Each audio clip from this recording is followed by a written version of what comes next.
Alright, so question 1, chapter 8 says, in a police ballistic test, 10-gram bullet moving at 300 miles per hour, meters per second, is fired into a 1 kilogram block at rest. The bullet goes through the block almost instantaneously and emerges with a 50% of its original speed.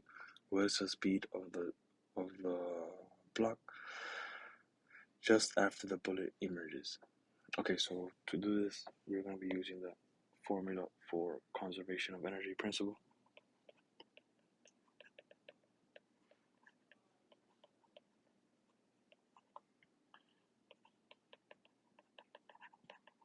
Which all it states is your mass of 1, velocity 1, plus 2, velocity 2, equals mass of 1, velocity 1, plus 1, velocity 2. So when we just plug in the information into our equation, we get 0.01,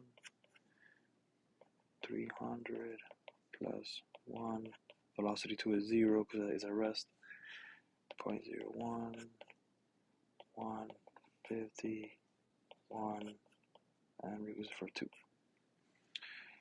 So we get 3 equals 1.5 plus 2, our u2 equals 1. Our velocity 2 equals 1.5 meters second squared.